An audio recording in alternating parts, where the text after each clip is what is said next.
Yeah. Yo, what's good? Table, what's good? What's happening, dog? Ain't not much, man. Cooling, man. The way we cool. What's up, dude? Yo, good question. Good question. I thought it was a reasonable question and shit. Great question. Cause I've been going through it since last night, man. Since last night, I've been going through it, man, with these people, man. They don't want to see no growth. They don't want to see no growth, B. They want everybody to stay in the back pocket. You know what I mean? You talking about Tune album? Yeah. Yeah. I kind of listened to the beginning, like the first 4, 5, 6 songs. It sounded like Lil Wayne. Yeah, I think the production kind of went other places. I think he was going for big records though too, on a lot of the records. And I think that when time passed, people gonna understand it. I think they're gonna understand it more because it was like immediately as soon as they finished listening to it, it was like trash. I'm like, damn, let it sit for a minute, dude. You know what I realized a lot though, bro? How much social currency matters. Like, what's the cool thing to listen to? What's the hip thing? It goes back to the conversation we was having about Game, where I felt like all of his marketing, you know what I mean? All of his marketing is normal, it's standard. Everybody pretty much markets the same way. But when you're not in good favor with people, you know what I'm saying? Like, then people will kind of be critical of, like, I like, it's very few people who judge product just based off product or understand how to judge product. And then it is art, so art is very much subjective. You know what I'm saying? If that makes sense. Shout out to Miko. What's up? Everybody hurt. That's a dope name. Yeah, it's Miko. Yeah, I know. How y'all feel about Timbaland trolling plus endorsing this AI BS? I didn't like it. I didn't really get into it. You know what I mean? I don't know. I think we was due for. I think it was gonna come. You know what I'm saying? And but it's not. We gotta also remember, and I'm glad he did it with pop music first, and he ain't doing it with hip hop first. So, and somebody said something in the room. We were talking about it earlier in the room though. So somebody said, "Hey, what's wrong with them breaking into the pop industry? What if he breaks to the pop industry, get their money, then brings it back over to us though, with an AI artist? It won't be bad, really. It's gonna happen, bro. It's gonna happen. That's the whole thing. It's gonna happen.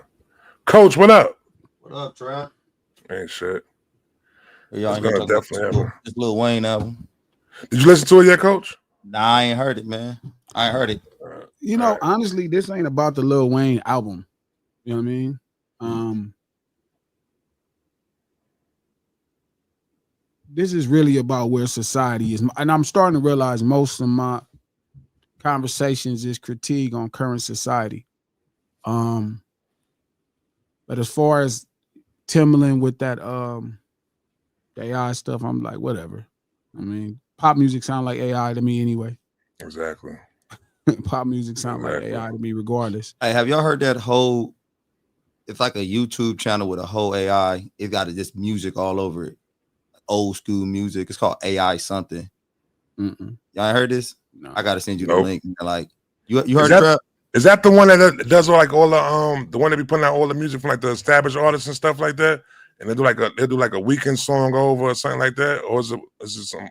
They be doing like mixes of like old school songs.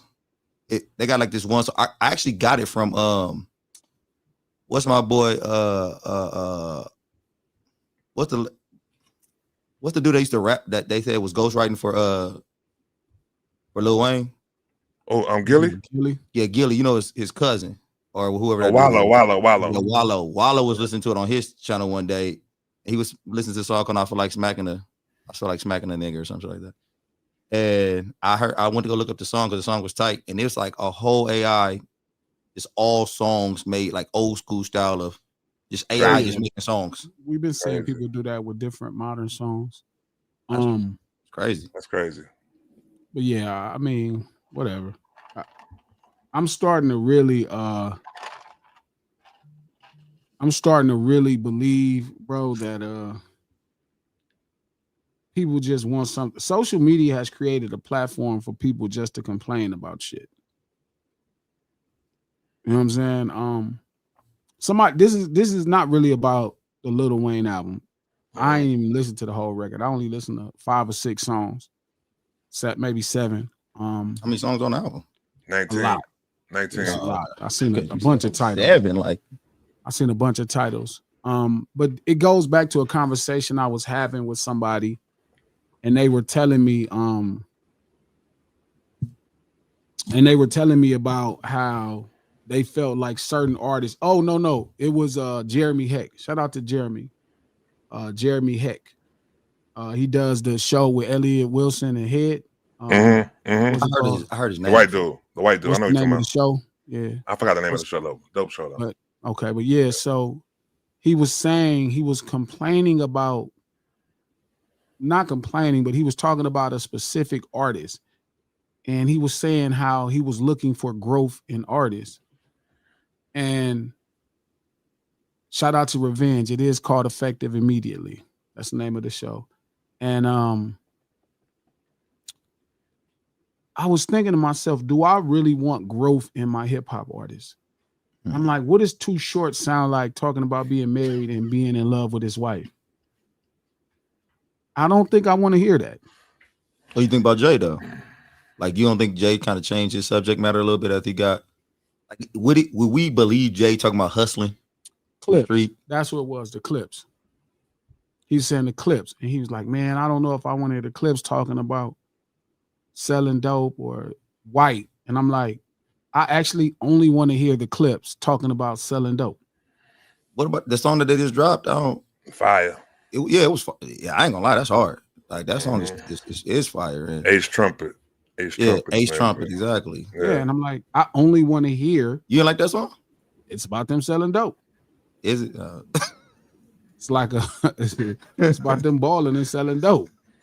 I think it's more so about them balling though than them be selling dope. I don't think Malle's talking about selling dope no more. Yeah, but it kind of go hand in hand. You know what I mean? Like, you ain't talking about balling working at the post office.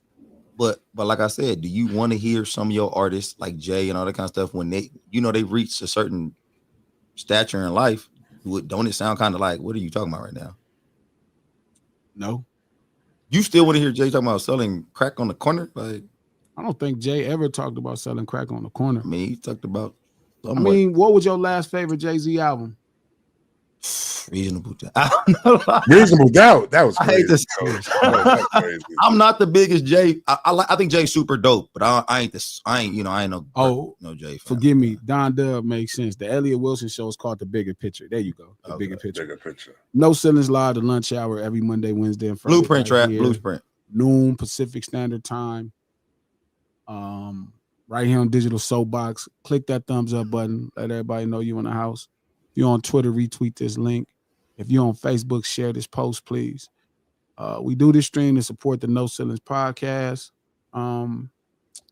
Just dropped a great conversation the other day. Conversations on how much marketing matter. Probably needs a sequel. It's a really deep conversation. It was short. It was only about 50-something minutes, but it was really important. And I got some more ideas. I got more to pour out on the ideas. That's at least a 3-hour. But we'll get back into it. But I want you to go listen to that No Ceilings podcast, Conversations on How Much Marketing Matters. You can listen to it on iHeart Podcast, Apple Podcasts, or anywhere you get your podcast from. No Ceilings podcast, executive produced by Charlemagne the God, the Black Effect Podcast Network, and iHeart. So, yeah, I don't want to hear the clips talk about anything else but balling. See, I think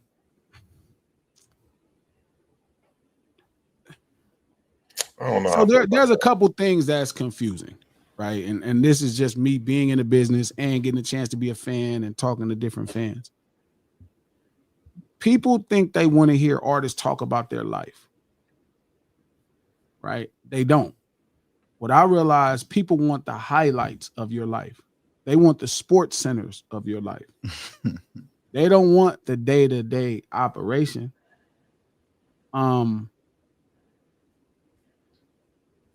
I don't want to hear niggas waking up eating a bowl of cereal. Like, why? Yeah, or like imagine a rapper rapping about being at his cubicle. Yeah. You know what I mean? Like, don't get me wrong, the movie Office Space is fire, but they highlighted That's right. the things that actually made it, you know, that actually took you into the interest, you know, Right. the disdain people have for working in those cubicles. Right. And they highlighted the worst things versus the everyday thing. Clerks. I don't think there's an artist that I want to hear talk about their everyday life all the time. None. Nah, I man. think. No. Yeah, coach. No, go ahead, Trap. No, I think that it could go. I think it could go a good way because I think that all stories can end up becoming relatable to the listener, though. You know what I'm saying? So now you might not. Know what I'm saying? I think that some listeners do want to hear somebody that's basically, you know what I'm saying, something they can relate to when they hear it, they could be like, yo, damn, he talking from my perspective right now. You know what I'm saying? Like that. And what about this, Trap and G? What about the listener growing with the artist though? Because that's, you know, we get older too. Like, do we want to hear different stuff when you? I mean, like you ignorant, I guess. Like you just don't give a shit. Like you just want to hear niggas still talking about selling drugs and all that type of shit. You know. Well, I listen to music for entertainment. Yeah. So I mean, I'm not looking to listen to relate to another motherfucking artist. Do you still want to when you Yes, watch? You when you watch your entertainment movies, at some point these niggas ain't too old to be doing. Like you ain't never watched like the last John Wick. I was watching that. I was like, Keanu Reeves need to hang it up. Like it's done for him. I mean, but think about it. Denzel Washington is the black John Wick, and he an old man, and I love it. They just made him an old man doing the same stunts. Oh no, man. Sometimes you be seeing these old dudes doing. You be like, come on, brother, this ain't it no more. Like, be a librarian. Shout out to Castaway from the Bay. He's right. I do want to hear whatever an artist is good at when it comes to making songs. Yeah, but in a more mature way. I mean, maturation is overrated because it just depends on how you see life. Like again, I don't want to hear Sugar Free talking about nothing but giving game and pimping hoes. I don't want to hear Sugar Free talking about, you know, not necessarily saying he can't. Maybe he could taking his daughter to daycare. Nah, I don't want to hear that. But not from Sugar Free. But I'm saying, but ain't pimping. That's just. I feel like that'll never get old though. I feel like some shit that never get old, like pimping. I feel like at some point, if you still on the blocks selling drugs at 45, you look sad now. Well, I don't think I don't think it's been a long time since we heard a rapper on the block selling dope. Like if Jeezy came back out. But Jeezy was never on the block selling dope in his records. He saw that as a boss though. He was always top notch, top of the operation. Okay, so he was always the brick. So you all right? So let me ask you this then, right? So now, when it comes to these artists, these younger artists right now, right? Spin the block artists, you know what I'm saying? Murder, death, kill like that. You know what I'm saying? Spin on my ops. Please stop calling it that. That's what I call it. That's what I call it. Right there. That's what I call it. That's such a racist. Murder, death, kill. That's what it is right there. So so now all right, the ones that spin on their ops all day on their songs. So when they become their career can last until they 45, 50 like that. You still want to hear them talk about spinning on ops? I never heard a rapper, the centerpiece of their conversation is spinning on ops. What's drill music? Yeah, Vaughn and them like you don't. What's drill? But shit, but the traps. Vaughn didn't get old enough. That's what I'm about to say. Like, are them niggas getting old enough? If you live in a soldier's life daily, your life is probably going to be short. That is facts. That is true. But that don't mean I wouldn't like to see a film. That's like saying I always want to watch Full Metal Jacket. You know what I mean? Look, I guess what I'm saying is I think people are just finding some reason to complain. Gee, so when you watch what's Al Pacino and Robert De Niro, they did a movie that came on Netflix. It was all of them all together. Yeah, it was all trying to look young. You like that? I mean, you wasn't watching that like, oh no. Well, I don't think it's because they were too old to be mob bosses, because mob bosses get old. Yeah, mob bosses, but they was putting in work. Like that was what look whack though. Like, why are you fighting? I don't necessarily think mob bosses stop fighting. I don't know where this kind of thought that when you get older, as like let's say you live a street life, that now you become above the bullshit. I don't know where that make believe. That's you, because you are crazy. Like No, my older homies right now still do the same thing. Every older nigga I know, they didn't just wake up one day and start working at no cubicle. Do you think that that's wrong? No, like you don't think you should No, grow? I think generals being militaries for 6 or 6 seasons, so maybe they're not going out Yeah, into the field, but exactly. that don't change that if they went to a bar and you fuck with them, they'd probably blow your head off. They Yeah. not finna just step away. You know, I'm a general now. I'm 57. I mean, I that's refuse true. to engage. That's So I you mean, know what I'm that's saying? true. Like That's I true. don't think that's really the thought. You know what I'm saying? I don't think that's true, but I just think that, like, you know, again, like watching the Lil Wayne stuff, like listening to the song, it just sounds like Lil Wayne to me. Like I won't even lie to you, bro. Like besides the Carter one, I mean, which I think is the pinnacle of Tune's work.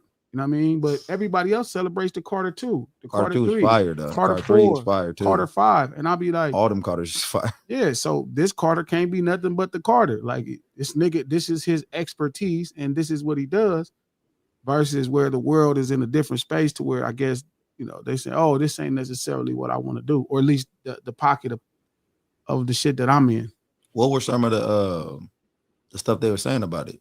I didn't hear anything about They're it. going crazy on it. They're going crazy on it, yeah. It ain't even right how crazy they going on it, really. Yeah, it almost feel like it ain't real. Yeah, that shame ain't been out long enough for niggas be critiquing the album like that. Are they saying it? Are they saying he sounds like he has no growth in his art? Is that why you saying it? No, I don't. No, it's not that. It's the main thing I hear is the complaints about production. Mm-hmm. Yeah, I mean, I think that's the consensus, believable critique on you know, on the new album. But again, the standard Lil Wayne. Lil Wayne has always had this different kind of approach to making records. So, you know what I mean? It's like, do you not like the maturation of Jay, or do you think he should have kept it where because he's definitely, you know, he is talking about. I think Jay-Z's not rapping anymore. Okay, Jay-Z probably ain't put out an album in 7 years or something. So it ain't no maturation. But I think, like, I don't know if it's necessarily a maturation. Yeah, I don't think it's a maturation. Like, I get what maturity means. You know what I'm saying? But I think, yes, it goes back to the conversation we were just having the other day about this being entertainment. Like hip hop may be the craft, it's the style, it's the lifestyle, but we in the business of entertainment. And this is something I had to accept over the last 2 days, that the business needs to be entertaining. I mean, in fact, that's true. That's true. But I just wonder at what point does it become you doing a certain thing look a little like, man, you're not doing that no more. Like you're not gonna do that no more. Like you're 45, you're 50. What is people not gonna do at 45 or 50? I don't know. No. It goes like this though, B. When you start out hustling, you start out nickel and diamond. Then you might go up to selling ounces. Then you're gonna move up to selling fucking, you know what I'm saying, quarters and pounds like that. But you ain't gonna still, you know what I'm saying? That's the same thing with rap. All right, you come out with rap, you might be rapping about this, but you better not still be on that block and be in the corner boy on the block that. You gotta show some type of growth within yourself. If you growing within as a person, you should be growing in your music though too. Yeah, but Trap, I don't even think that's true. What's that? I don't think most people that sell dope grow into bricks. I think most people that sell rocks end up selling rocks. Nah. I think a handful of people have the type of business mind to turn it into selling bricks, and you know, they turn rocks into you know, doubles into quarters into halves into holes into 4.5, 4.5 into nines into halves into holes, bricks. You know what I mean? But I don't think most people do that. Like I used to sell dope every day, and it was only like 2 people out of maybe 30 that end up getting to that level of selling bricks. I'm not asking for people to stay, you know, at a level if they, because I don't really hear people talking about selling rocks. You know what I mean? That just ain't. Jay-Z never rapped about selling rocks. I mean that, and that's true. A lot of our favorite artists did start off with bricks, like you said. But Jeezy never talked about selling rocks. Some of them, I'm trying to think of some. At some point, you don't want T.I. started out like that. Yeah, but I think you said who? T.I. Tip sounded that started out as a block boy, then you seen him escalate. You know what I'm saying? He don't even rap about that shit no more. That's what I'm saying though. But like, because at some point you seem like a loser. If you 30 years old talking about selling rocks, I mean 30 years in the game, you still talking about selling rocks on the block. we don't, as the listeners, I don't want to hear you sound like a loser to me. Like, oh man, you still in the same spot. So I do think you gotta graduate at least, or and what you think about Jay-Z, Trap? Do you find the way he talk about Born Now? Jay-Z said on the song, he said, I went from the corner. What he said, I went from the corner to the corner office. You know what I'm saying? Like, they don't get no more real than that, though. He's showing growth as, you know what I'm saying? Like that. I always feel like Jay-Z is the person that gives the nigga that's out there still hustling motivation. And this ain't my last spot that I'm gonna be at. You know what I'm saying? I could one day go further than this right now. You know what I'm saying? So I definitely feel like he pushes more. You know what I'm saying? Like they ain't the last resort for it. And as far with that, you ain't like American Gangster, which is about him selling dope again. Yeah, but it was cautionous. It was a lot of cautionous tales, though. That's what it was within that when he did that on there. I think the concept, Trap, of you feeling like everything about, we was talking about this on ADHD. I think the issue is y'all keep acting like hip hop is some kind of guide to people's life, and the main consumers of people, you feel me? They're not, hip hop not guiding their life. Hip hop is a reflection of our life. Shout out to Lex. Cats who start with grams don't always graduate to weight, depending on your clientele. Most of them people who don't graduate, them niggas start smoking they crack. That's why. Exactly. And I don't want to hear about it 15 years into your career. I don't want to hear you rapping still about the same. I would rather hear a rapper talking about how they end up doing dope than a rapper talking about how he graduated into doing dope. Fortune 500 business. You would rather hear about a rapper talking about doing dope. Because it's more like of a story that's interesting. Versus some nigga trying to sell you that he started with rocks and now he got a Fortune 500 company. The first nigga that come out talking about he's smoking rocks and he a crackhead. Don't say that. Talk about that. He did. I didn't like it. Like, I loved it. I wasn't into that. What song was that? But that's my point. That's what growth is. Growth don't always look like you making a bunch of money. Growth don't always look like your life is better. Growth is maturation, is understanding what's happening to your life and then being able to express it, artistically. That's growth as an artist. That's true. And it's funny because I'm on the fence with what you're saying, because I do understand. I do want to be entertained and I do want to hear rappers kind of sticking up, because I keep asking y'all about this new Jay-Z stuff because I don't like it. And I'm trying to. No, I didn't. You don't like 444? I told Trap. Nah, man. But I told Trap 444 to me was a pop album. I didn't like it, Trap. But it's not. Look, man, this is gonna sound fucked up too. Like, hip hop ain't really about one person. Like, as much as we think we be in love with an artist, I was just talking to the homie Rick about this, and I'm like, hip hop is about all of us.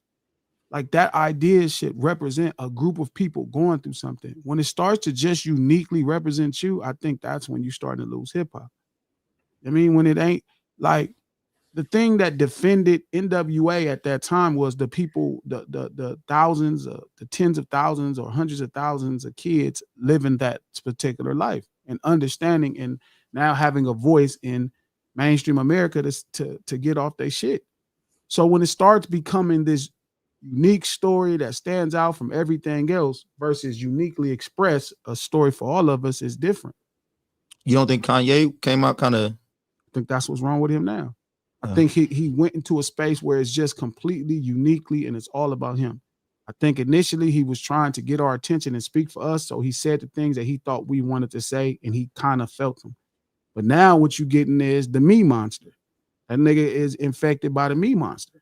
Me. I can't see my kids. That could have been a moment to where you really talked about America and separating families from black fathers. But you took the moment to criticize Jews and talk shit, blah, blah, blah. Like, you took the moment to not represent us and just represent yourself.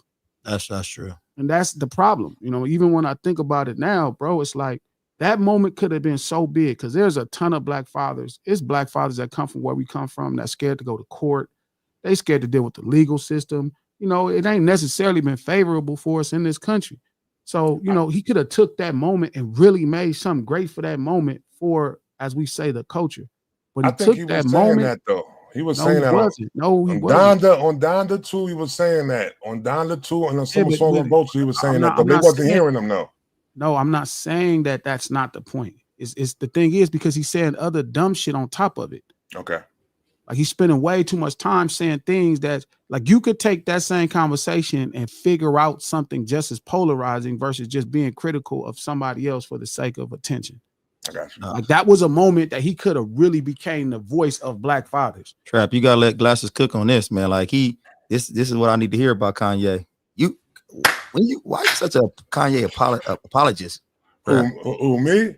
Yeah. No, because it's not about being an apologist. It's about I understand that what he does is if you're looking at it one way, then yeah, you're gonna see. But you gotta understand that he's bringing it. You know what I'm saying he's all right. He's coming this way, but it's also a lot of it should be having inner meaning behind the shit though. You know what I'm saying?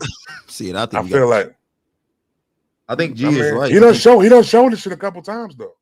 I think Kanye had a couple of times where he dropped the ball where it could have been about us and not me. He could keep making it about him. He keeps making it about him. Even when he try, it becomes about him. You know what I mean? But that's also the problem with being ahead of the curve and always so far out there. And sometimes you're not on the curve at all. And I think these is one of those things where he's not on the curve. Like that was the moment. Like, and that was the drive. What's crazy is his underlining thing was the fact he wasn't seeing his kids. But why is that the underlining thing? You know what I'm saying? That was the underlining thesis of it all. You know what I mean? Which goes into how you feel about this lady, which goes into how you feel about the system that's allowing this to happen. Cool. But make this your centerpiece, and that would be the most hip-hop thing you could do. But then once you start to attack, you know, okay, you specifically single out this people and you make it just about you, that becomes a problem. Yeah, I agree.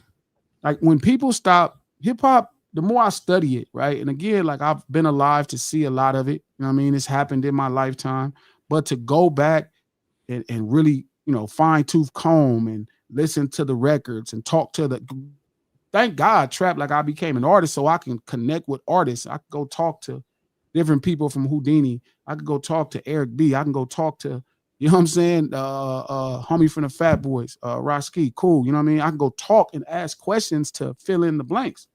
Because when I'm combing, there's only certain things that they know.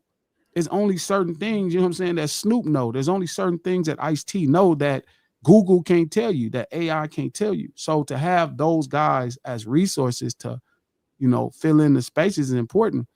And that's why I always say with hip hop, it is the voice of us. Like, you know what I mean? It's us, not all Black people, but people that come up in this particular street urban culture, which just happen to be more people that's Black. But when you become voicing those people, and Kanye had that really dope moment where he could have really put his foot down on that moment and really galvanize a space and obtain whatever he was trying to obtain versus coming out just being a pariah. Like you already a pariah, bro. You're Black in America and you're successful. You're a pariah. Don't worry. You ain't got to do nothing. You Black in America, you're a pariah. But what Black and rich in America, you're you know what I mean? You're probably one of the greatest pariahs living. So he could have took that moment, coach, and really made that shit something. What obligation does Kanye have to street urban culture though? Because you're saying you're a hip hop artist. But he don't got shit to do with street urban culture. So then at that point, that's why it's a pop thing. And he is the me monster. So that's why, you know, at the end of the day, there is no responsibility. Maybe we want too much from Kanye. Maybe we asking for something that we should have never gave him. I'm not asking for nothing. That's why I'm just logged out. You know what I'm saying? But I, like I told y'all, from the first records on, I was always logged out. When he started to be himself, I felt like that was the last point of where I got the authentic. The first 3 records, there's no authenticity to it. Do you think because Kanye is Black, he has some a responsibility to Black people? Well, I think the verb of being Black is the responsibility to Black people. I don't think most people walk outside and be Black. I think most people just are Black as the noun, Black person. They don't, you know, it's like a human. Most people are the noun of human. They don't go outside and be humane. Same thing with Kanye. Kanye is by noun. So you don't think that we should start making being Black a verb though?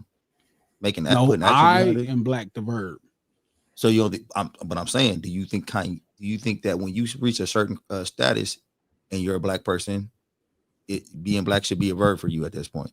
Because you wield so much power. Well, history has shown money makes that not what it is, more than likely. Money makes that not what, you know, the more money you get, you start to lose the connection with the us. You know what I mean? Money is how they separate. In America, money is how they separate Black people. money. You know what I mean? Money is how I they definitely think it's a separate black way. people. I think it's a way they do use this. Yeah, for sure. Yeah. Okay. So shout out to Killer Kev, dog. Ye is free. He does what he wants, and that's the problem. You should always be enslaved to the movement of black people. But that's what I'm saying though, and that's what I think that's what But people again, kind of take it as. Jay is free and he could do what he wants, but I don't know if that's true. Well, he's not. Puff thought he was free with money. They showed him real quick. You don't got enough money, and you ain't nowhere near free. I mean, you could be doing all the same thing that these white folks doing, but when you do it, nigga, it's gonna be night and day different, nigga. We finna give you life in prison. Facts. You know what I'm saying? All that little money, 50 million cash, $50 million mansion to get out. He ain't killed one person. Not even being charged with killing a person. They act like he the most menacing motherfucker in the world, and they denied that nigga bail. That nigga had to fight that shit, rush his law. He had to rush his case because he's in jail. He don't want to sit in jail. People don't know this is like some criminal shit that I know from fighting cases. He rushed the cases because he didn't want to sit in jail for years. They had you in prison waiting to fight a case in jail for years, coach. So he did a speedy trial to fight the case, but all that money, he still wasn't free. Money cannot free you in America, man. It's just not. It don't work that way. And Kanye felt like he was free, even when he got the status of a billionaire. And real fast, he said something they didn't like. They took everything from him. They took his kids from him.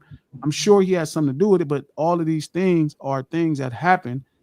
You know what I mean? And when you say money can't free you in America, you talking about the black people or black people? Or you talking about black people? But when he's staying free, he mean like Kanye's a free thinker as far as you know what I'm saying, not holding back his thoughts. You know what I'm saying? He's able to say things and do things without worrying about what they're gonna think about me. You know what I'm saying? Me doing this and shit like that. That's not nothing valuable. To be irresponsible and have the ability. Everybody can say what they want to say. Some thoughts shouldn't be shared, I think. I mean, listen. I agree.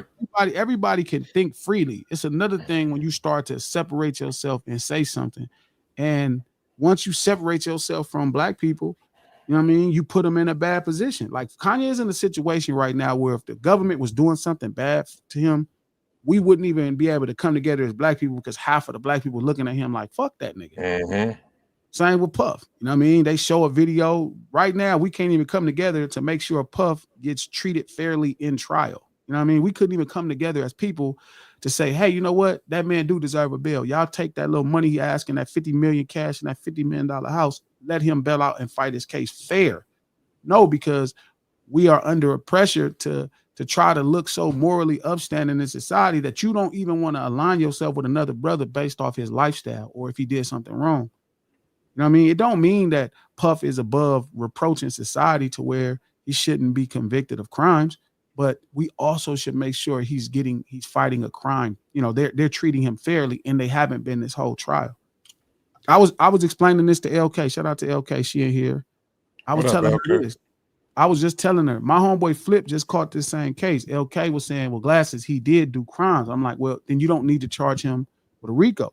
Because the point of a RICO is to catch, the spirit was to catch a mafia boss, you feel me, that wasn't doing crimes. You know what I'm saying? That was the point of it. They couldn't prove this mafia boss did a crime. So we charge you with RICO and we charge all your conspirators. To cast that big net. Yeah, to try and to fish nothing else, nigga. This is your shit. Right. This is your idea, right? This is your idea. You did this, your organization. Even if you didn't go out and bust his head, you told somebody else to bust his head. Mm-hmm. They don't need that for Puff.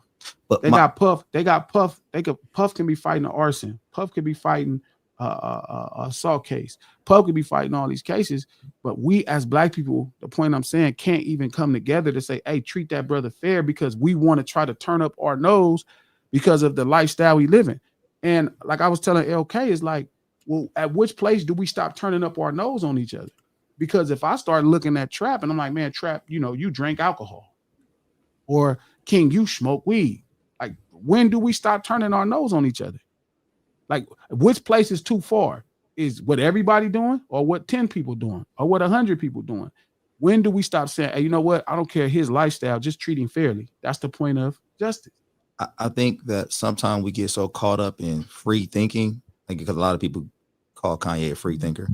He gets to, I think we don't look at the canvas. We don't look at our landscape. We don't look around America and see where the black man is at in America. And we talking about the noun of being black and the verb of being black. And I think that because of where we at in America on the pecking order, every black person has the obligation of being a verb of black. I don't think that any of us should be just the noun of black because of where we at in America. I would hope so, man, but that don't mean. I mean, it's true, and it doesn't happen Yeah, for everybody. But I just think that mean. we got to look around and we got to check the temperature and understand, like, we got to be the verb. We can't be the noun. So, you know, and that's why I always checked out of Kanye. That's when I started checking the Kanye West. When you caught the B Monster is the perfect phrase for him, because when I started seeing that he was ain't nobody above the program. When he thought he was above the program and he started venturing off to Meville, I was out. Even the concept of free thinker, that means you think white. Yeah. Yeah.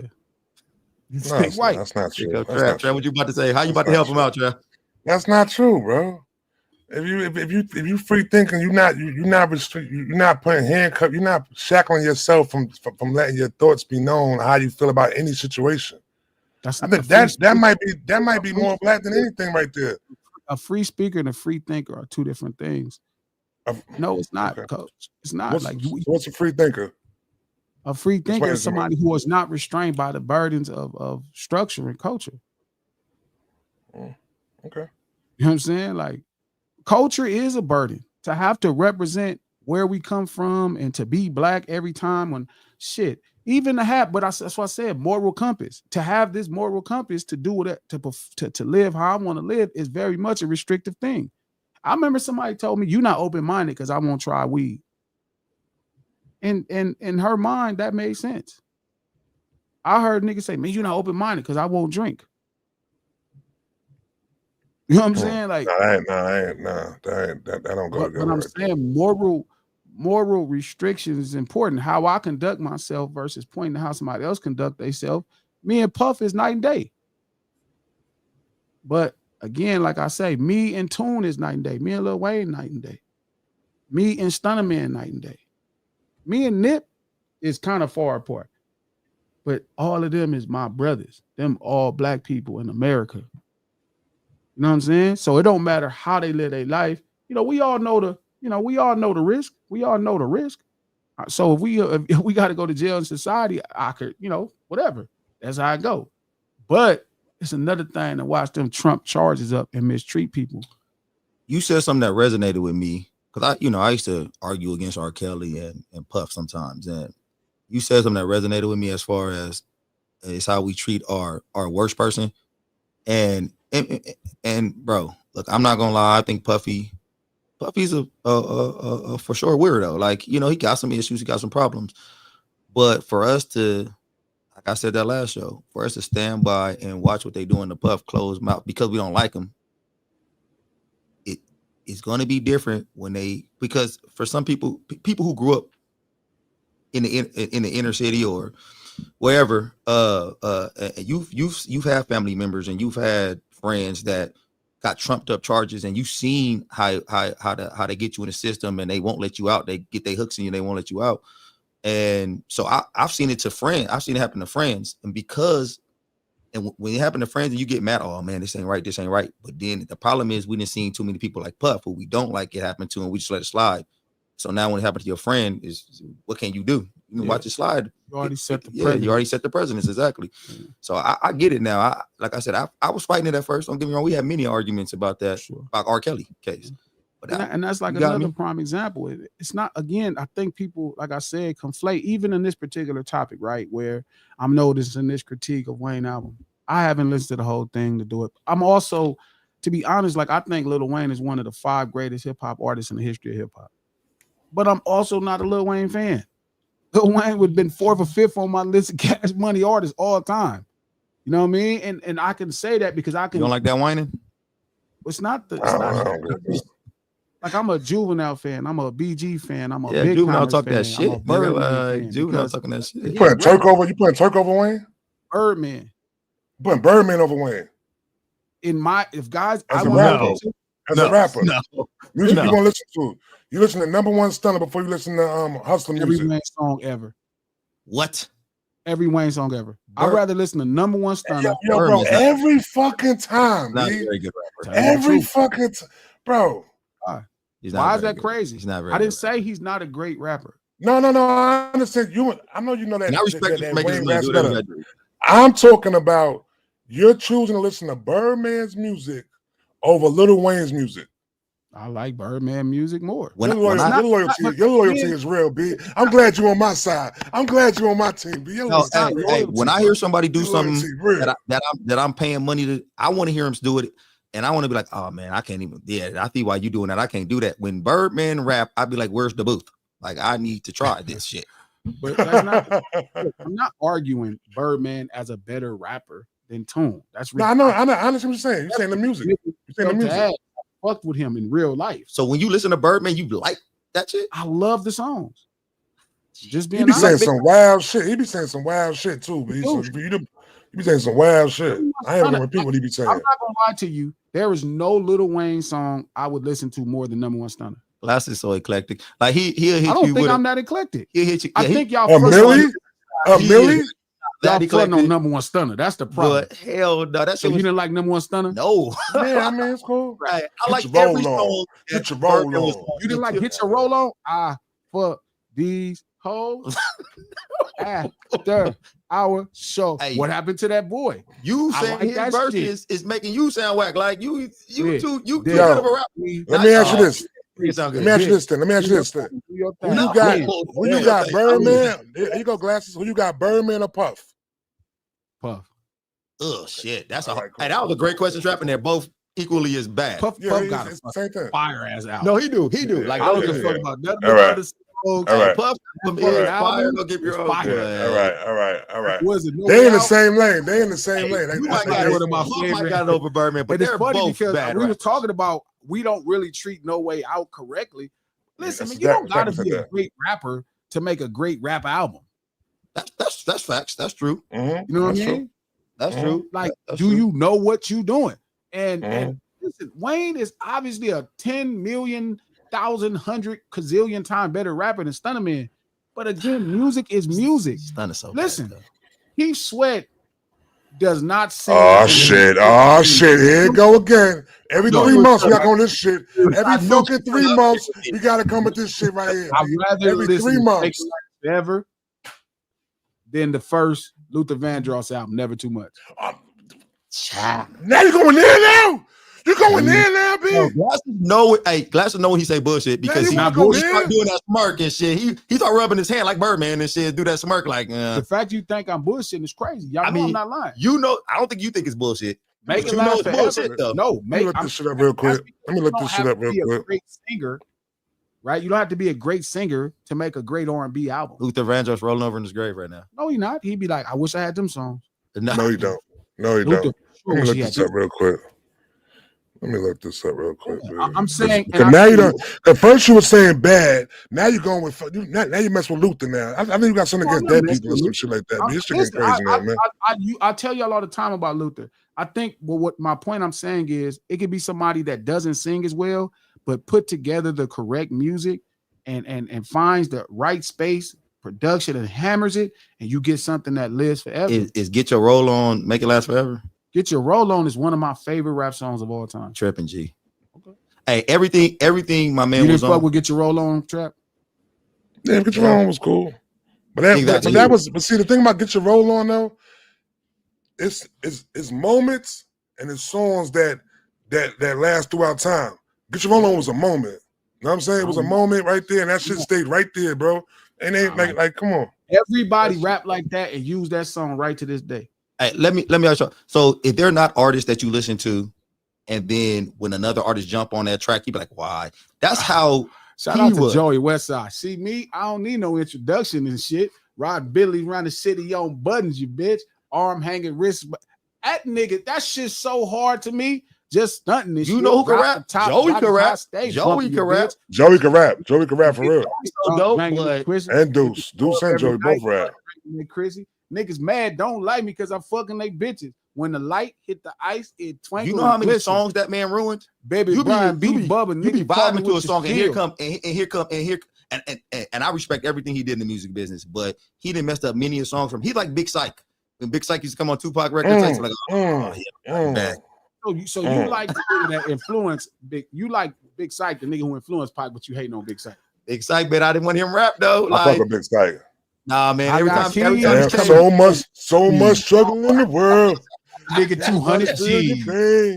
like, fast Street forward. Commando Nino, for example. This- Soon as Nigga hard. hit the track, I I fuck with said, Big "Oh Sight. shit, Big Psych back." Bro, I fuck with Big Sight. bro, y'all gotta So stop. much struggle in there. the world. I Can don't nobody listen, feel your pain? man. The world can't. Nigga was Can hard. nobody Man. feel your pain? Because The I world think it's a is- specific thing, man. Like I listen to music and I wanted to take me there. Wherever they trying to take me, I'm trying to go. I had an epiphany the other day.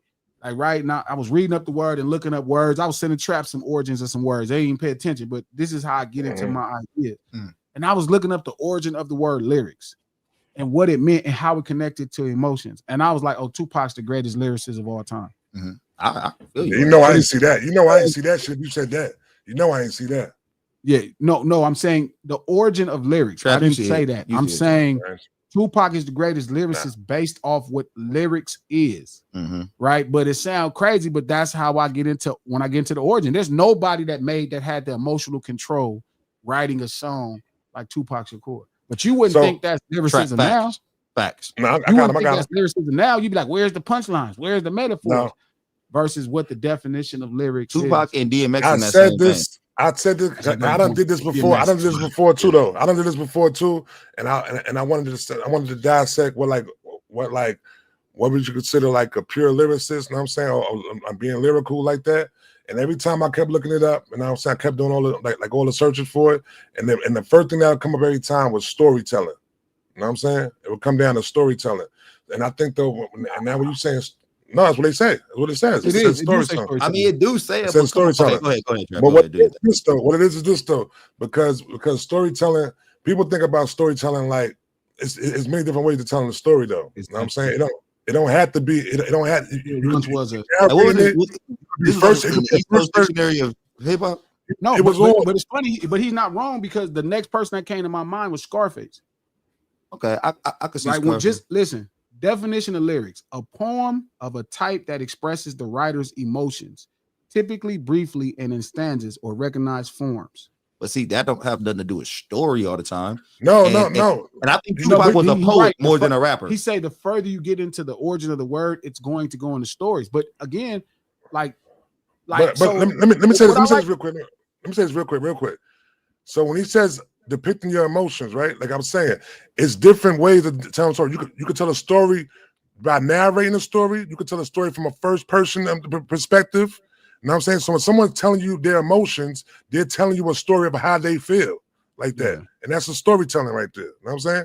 You're thinking about like that. the catch that I caught was the writer's emotions. Right. Because Okay, I've there caught a we go. lot of people writing stuff and they are nasty with English and English techniques, whether that's entendres and all that stuff, but that really don't have nothing to do with just the cornerstone of lyrics because the goal is to convey the writer's emotions. So when I thought about it, I was like, who would be the best lyricist based off of that? And it's like, nobody gave me the highs and lows like Pac. Not one rapper. I agree. Like the closest one, DMX would probably be somewhere in the top 10. Like he's gave me some of the greatest highs and the greatest lows. Jay has always kept me right here, but at least I'm here. What about Biggie? That's his entertainment. See, and Biggie is kind of keeps me here too. He don't really give me highs. And that's and what I was lows. about to say about Biggie. But you know who else like that? Dog don't give me highs and lows. Yeah, I agree. Scarface can give me some mids and some lows. Not so much highs, but he give me a little bit more. X has given me highs and lows. Like, I mean, X has took me on roller coasters on albums, man, where you be like fired up and then you be down. It's just like speakers, bro. Like speakers. Like we've heard many a speaker that was more articulate than Malcolm X that come out there. They had a way more vast vocabulary than Malcolm X. It wasn't Malcolm X vocabulary. It was the way he spoke and his. But that's why. I feel like Tupac was why, like a Malcolm. No, why? But Martin Luther King was probably Martin Luther King. I mean, because Martin nobody Luther galvanized than Malcolm X. Malcolm X. And you could be right about that. You could, but it's also I think it's delivery. I think it's delivery. Emotion in that delivery. Yeah. Yeah. Delivery. And I guess I think Malcolm X and Malcolm X and Martin were probably kind of like not Biggie, but Tupac and DMX. Who you like better out of Tupac and DMX? To some people say DMX. Some people, sure. yeah. They really take you think Obama's a better speaker than both of them? But Obama's more articulate than both of them. Like when he speaks, Obama's super articulate. He get to it. He gets to it, and his tone is very matter of fact. And it's but if I was to hear somebody talk, and Obama's really good, Really good. but Malcolm and Martin really just evoked emotion. Martin, man, I was listening. One of my favorite Martin Luther King poem or speech is "I've been to the mountaintop." It was his last one. Yeah, that shit was that deep. shit fucks me up, man. That shit fucked me up, dog. Ooh, that shit fucked me up, man. When I tell you that shit fucks me up so much. Hey, even when we're talking about lyricist trap, I feel like a good lyricist, no matter what kind of song they on, when you hear them come up, like we were talking about that one song with Glasses, Choppers. Yeah, and that ain't. It was a bunch of people in that song, and these ain't all they don't all rap like Glasses. No, but. And I'm listening to the song, and this is how I could tell somebody can really rap. If he on a song like Choppers that ain't really for him, and you got somebody like Lupe on there rapping like Lupe, and Lupe killed this shit. Everybody did their thing on that song. And then when G came up, G had number one, he had the verse of the song, and then like I went through all everybody talking about his verse, like it was crazy. And G didn't rap like them, but G kept it sounded just. I mean. It didn't take away from the song; it added to the song. So, and that's what I'm talking about. Like when Big Psych hit their second record, or man, I got Keys coming from overseas. Yeah, it was time to click. I was like 200 G. I was Street Commando Nino, for example. When Baby hit the scene, man, you be listening to Lil Wayne getting off, and here come Baby. You like, oh shit, Baby even fucked the song up. It just depends. Like listen. Like when you send me that shit with you and 110. You start off the song, and yeah, man, you got a very pronounced verse, sure. And I'm just like, oh, G killed his shit. And then when this is how I know this is when I was gonna say if I like Joey and Deuce. When the first time you sent me some shit, I was like, if G went first, he killed this shit. If these niggas come and I don't like the song no more, they gonna get better. Them niggas got on to make the song better. I was like, okay, this is how I know you could rap. Shout out to the homie DT. It's inflection. Both can read the same words, but they hit differently. That's why I say lyricist and rap is different because you have to speak the lyrics too.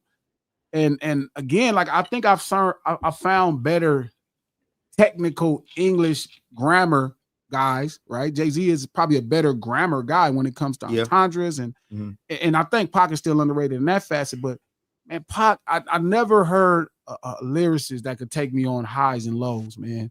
The highs and lows that Pac, like my favorite Pac song at this point is Unconditional Love.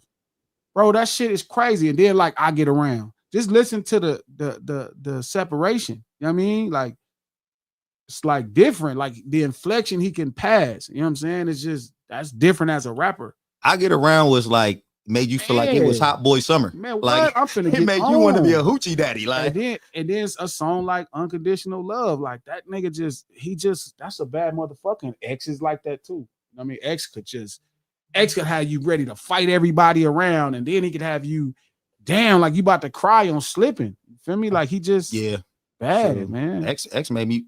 I forgot he talking about taking crack. What's funny is I was just talking to the homie in the group chat, in the ADHD group chat, Steve, and I was telling him, he was asking me who was a better rapper, Tretch or Pusha T. And I'm like, no, Tretch is a better rapper, Pusha T is a better writer. That's dope. That's a dope question, right? Actually. But I get why he felt that way. Pusha T is one of the better writers in the history of hip hop. Like this nigga can really write, bro. Like how we pitch a picture and when he start putting that shit down, that nigga is dope as fuck. Hey, Tretch is so underrated though as a lyricist. He's so underrated. Absolutely underrated. That boy, he is fire. What a rapper is. He is so dope. You know what I mean? And it was hard for him to get that because he's so used to judging rap based off who he feels technically, using more technical English, grammatical tricks. And I'm like, bro, I don't give a fuck. Does the point drive across? And I think this is why I could never make M the GOAT of rap, because I think M technically is probably the best rapper to ever touch the microphone. Like he can really rap well, but dope technician. Yeah, he's a technician. Yeah, but I don't know because he didn't fuck with my feelings and shit. I ain't never when. Man, that nigga did. He got about 2 or 3 Mom spaghetti, like meatballs. No, not that one. You fuck about spaghetti. I don't even eat spaghetti like that. But like, if you listen to him on Cleaning Out My Closet, that shit was fire. No, don't get me wrong. That shit was. I like what's the name? I like I'm gonna kill you. I'm gonna kill you. You know what I'm saying? Yeah, that's gonna make you angry. That shit will make you angry. Hey guys, don't get this twisted. I love him and I listen I get what to you're all saying. us. No, but it's okay to judge him straight up. But this is what I'm saying. Shout out to Ben Frank. He said M is corny as fuck. White people can't be corny. That's what they supposed to be. The thing Emma's is, in my white people top are 5. cool, Emma's that's in my different. top 5 to let you know that. But this is the thing I know about you know M, that right? It's like M is one of those dudes, and he is white. So even growing up in some level of street urban culture, his interpretation of what's happening around is a lot different than ours. But true, shit facts. You know what I'm saying? So, and then he's white, so I expect him to be corny sometimes, because or what we would call, to me, a white person can't be corny. Okay. A white person can only be cool. All white people start corny. They all start corny. And then you realize something's cool. You're like, that's a cool ass white boy. You ever notice you have to put cool ass in front of white boys? You ain't never had to say that's a cool ass black dude. You supposed to be cool. But when you black and you acting like a white person, your ass corny. Facts. I was telling Trap, that's what I thought. We talking about that the other day. The first white person dabbed, it was over. Yeah. Oh God, it was over. We're It's done. over. So it's like the name. We're The out. name. So yeah, niggas. White people really like. No, when they started doubling the month, like, oh man, we're done now. So I'm saying, but shout out to Boss Des. That's a great point. He said Paul Wall ain't corny. That's why we think Paul Wall a cool ass white boy. Cool ass white boy. I would never call a white man corny. That just is like calling a black man dark. I agree with that. You know what I'm saying? Like, like it's just different. You know what I'm saying? So like a white boy supposed to be that. What if a white boy call another white boy corny? Is he they corny do. now? I would imagine they do. But now it's corny. They call him prude. They call him lame. Yeah, exactly. Now, who can be lame is different. You know what I mean? Yeah. But again, first of all, lame is way worse than corny. They call you lame, you be kind of sad. You feeling bad about yourself. Like, am I lame? Yeah, lame is crazy. You start looking at yourself like, what the fuck? But back to lyrics. M has been able to get me lyrically into spaces. Like, that's pretty good. I can't really play with him as a lyricist. That nigga's dope. Like, I get it. He definitely can be white a lot of times because he's white. But man, when he nail it, especially like prime M, like when he used to nail it, man, I sit back with this pack and his zag and his zag. And you be like, what's wrong with this nigga? I don't want nobody to. You just tell he was so mad. Yeah, I'm mad too. He's fire, but he could never make me feel what DMX and Tupac. No, but again, I don't think a white person breathing air could do that for us. Yeah, that's true. I don't know. It's look, the man. No matter how much we know Larry Bird can hoop, we still gonna be like, yeah. Not yours. That's a shame. That's a shame. That's a shame. That's a shame too. Wait, hold on, Trap. You a Larry Bird fan? Hell yeah, I'm a Larry Bird fan. Hell yeah. You gotta respect Larry Bird. Larry Bird was bad, B. He was bad, man. He did everything, man. From the post game, he could shoot from the post game pass. Like Larry Bird was white. No, his post game was crazy. I mean, one time, Larry Bird was a good player, man. But I'm a Trap, and you a hooper. I was telling Coach this. He coaches shit and he used to hoop and shit. You know where Larry Bird had everybody? So he had this ridiculous skill set. He could shoot his ass off, all that. I told Coach, like, his athleticism was funny, but you know where it was? His first step. Like, that's the thing at the professional level is first step. Yeah. Like, Larry Bird wasn't fast. When he took the first step, he wasn't going to get to the cup fast enough. But he got you on that first step, and he'll whop your ass. What you say? His second and third ain't that great. Wasn't in the post. No, it was his post game, B. His post game was elite, B. But I'm saying, not just his post game. I'm telling you, he could first step you. If he got you halfway on his hip, he could pull up wherever he first stepped you at. My Bird was bad, man. And that's what made, but he didn't have no second, third, or fourth step. Like KD had that first step for his side, but he got second, third, fourth step. That's what he had. He's faster. But Larry Bird, if he beat you, he wasn't finna finish at the cup. You could kind of recover. And then he had to get tricky and finish the shot. But the most dangerous part is he'll first step you, and right when you go to recover, you already shoot the ball. Larry Bird's a bad motherfucker. But let me ask y'all a question: like, who better, Larry Bird or Magic? Magic. Trap. Magic. I'm just trying to exactly. Who better, Larry Bird or LeBron James? Nigga, come on, this ain't no question. It was a question. I'm not talking about the numbers and what you comment like. I'm talking about skill set. Who do you think is better skillfully? You know who's better. It depends. It's not even. LeBron Don't is not- depend on shit. No, Let's go back to hip skill hop. set is different. Let's go back to hip hop. Y'all niggas things. crazy now. Okay. Y'all getting crazy now. Look, No, I'm telling you. LeBron is way better than Bird. No, he's not. No, he's not. only thing No, he he's is not. black. That's what makes it better than Larry Bird. Well, shit. If that's all that He don't shoot better. He don't Nope. dribble better. He don't Nope. pass. He dribbles Pass better. is good. He dribbles No, better. no, He dribbles. no. If you don't go back and watch Larry Bird pack that goddamn ball with his left hand and look like he had less turnovers. Control. He was in control with it though. Whatever. Larry, real point guards on this team. LeBron is the point guard. He has the ball more. No, he wants to be the point guard. No, he is. No, he wants to be. He don't have to be. He's probably the better point guard than Magic Johnson ever was. I mean, unless you smoking dope. I mean, I'm just saying. You know, I don't many touch drugs. championships he got? You know, I don't touch drugs. How many championships he got? Who? LeBron? Bro, he As got a point 4. guard? He got 4. But Okay. he playing in the real NBA though. He's short. He not playing with plumbers and Led shit. He not the playing with- league. What? Magic wasn't playing with plumbers. Yeah, Kendrick Steph Curry got? Steph Curry got 4. I mean, so I don't know. Maybe 4. LeBron's a plumber now. I'm just saying. Because I don't know how this little man Steph Curry also did play on one of the best teams ever created in history. I mean, he played. He for all also 4 did championships? get 2 of them with the super team of the world. Is that what it was? Yeah, I Not, mean, not like LeBron with the Heat. I'm just saying if you gave LeBron, We don't want to hear that. Clay, KD, he would screw it up. no, he would have won multiple championships like he did with Miami. I mean, I'm just saying. 2 is multiple. I mean, that's all. That's multiple. He That's been 2 is playing- multiple. Listen, coach, Two he's is been playing multiple. for 3 decades. I hope he I'm wins. just saying, in the most competitive the league has ever been in the world. Nigga, we got 2 Most teams that competitive. never won a championship going Most win. competitive. Yes, we got 2 teams in the championship right now. They ain't never won a championship. They wouldn't. These niggas would have never won back in the 80s and 90s because nigga, everybody. It was 3 teams winning all the championships. No. Yeah, It was multiple teams winning the championship in the 70s. It was one team winning on championship in the 80s. I said 80s and 90s. And there was another team winning the championship in the 90s. I said 80s and 90s. Oh, because I said everybody won the champ. Well, it was actually one team winning the championship in 2000s too. What 2 teams? I'm just in the 2000s. Yeah, The 2000s. Yeah, We're talking about the whole 2000s. 2000. Not it's only 2 teams. so we're not talking about the 2020 in this too. No, that's 20s? 2000. That's a team. Okay, I'm just saying because everybody 2000 once 2010 passed, anybody can win the championship. I wonder why.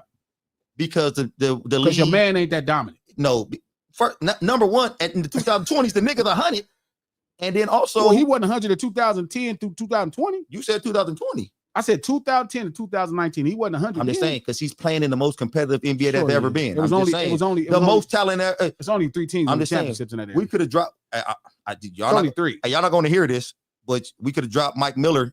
I mean, not Mike Miller. We could drop back Hero back in the 90s, and he would average 30. I'm just hate to say that to you. I mean, sure. I hate to say it to you. I mean, that's a You know, imaginary basketball. you know who Hero would have done to Larry? Listen, Beat his ass. and nowhere Beat possible. on him. He can't beat Joker. No. He can't beat Baby Bird. He would have killed him. He can't beat Baby But Bird. you know what? They can't do nothing with Joker. So how they gonna do something with Bird? I'm gonna Bird be- shoot better than Exactly. Joker, pass better than Exactly. Joker. Joker is Better also first 7 step. foot tall and 300 pounds. Larry Bird, Bird was six- averaged 40 right now if he was in the league. Larry Bird was 6'10" in the 80s. Larry Yes, that's Bird it. would be 7'3" right now. Larry He's Bird- still better than Joker. You know Larry Bird averaged 20 points for his career. Y'all acting like he averaged 37. No, bro, you know how many shots he took? Yeah, he You averaged don't 20 care points for about his him career. average 20 points. Yeah, he did. Nobody could whoop him. He averaged.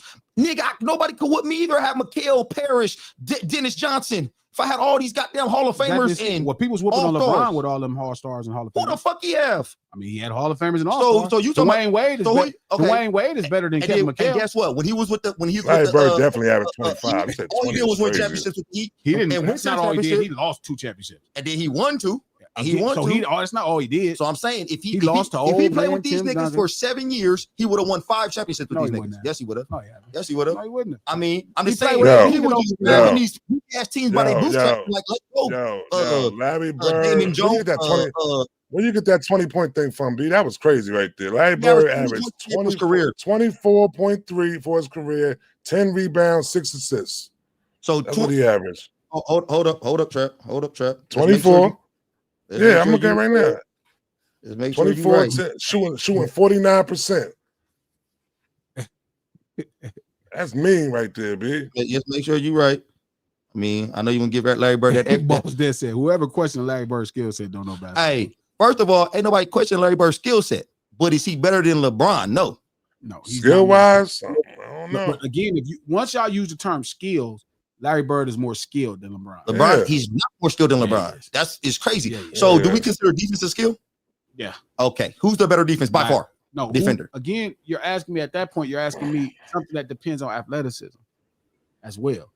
We said skill set, right? You said it's a skill. No, not a skill set. Like Larry Bird probably did a better job with his defense than Bron did with his. Bron should probably be defensive player of the year for 5 years in a row. And he got robbed. We all know 5 years. We all know he got robbed a couple of those times. But when you say skill set, you talking about skill set. LeBron probably the only thing LeBron do on the basketball court as good as Larry Bird is probably pass the ball. Larry Bird does everything on the basketball court better. Yeah. No, LeBron passes the ball better. He doesn't. LeBron passes the ball better. No, he don't. LeBron is a better defender. No. But again, you're not saying how other things work out because that athleticism is not necessarily about skills. A lot of LeBron is but you don't have to. Player. But you talking about every great defender is not the best athlete on the planet. LeBron is though, and he's not even. And for his defense, you can't be mad because he had the God blessed him with melanin. You can't be mad about that. But I'm telling you that's where he's better at. If you saying any other part of basketball, Larry Bird's probably more skilled. He had to be. Coach, he didn't have. He wasn't faster than nobody. Larry Bird's a better shooter than him, even though LeBron became. No, Larry Bird's a better everything. Even though later in LeBron James' career, I bet you their shooting percentages stack up really closely. I'm telling you, he's still not anywhere near. He's a better free throw shooter than him for sure.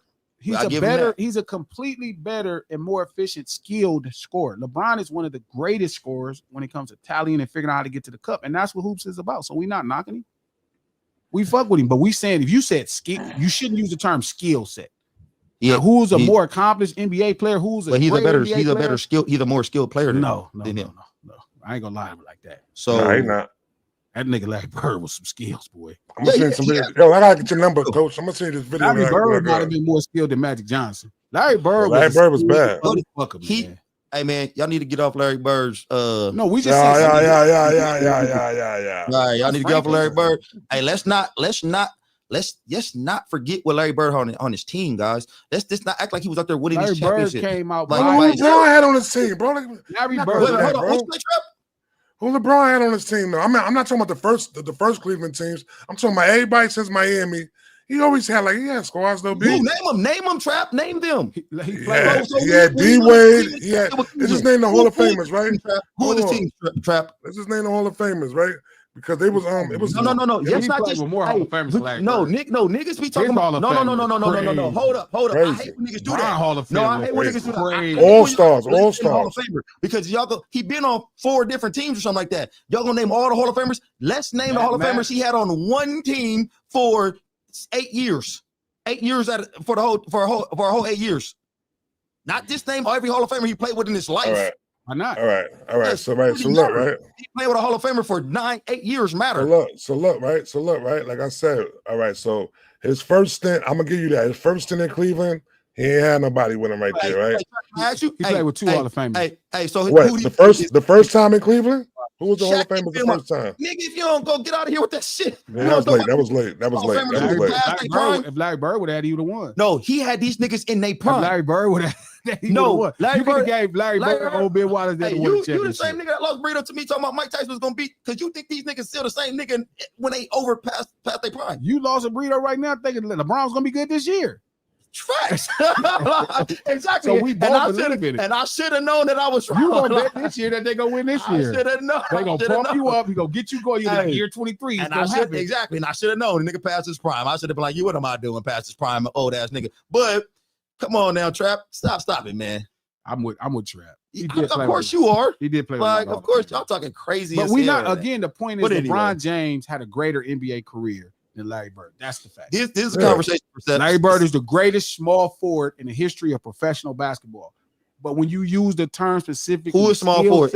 Are we keep LeBron James a small forward? Yes.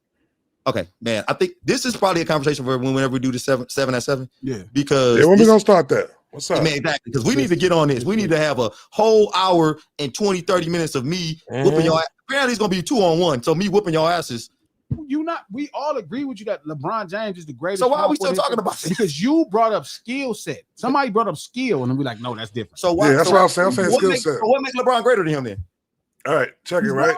Check it right. So look, because he runs fast as a horse. He could jump out the gym. The nigga.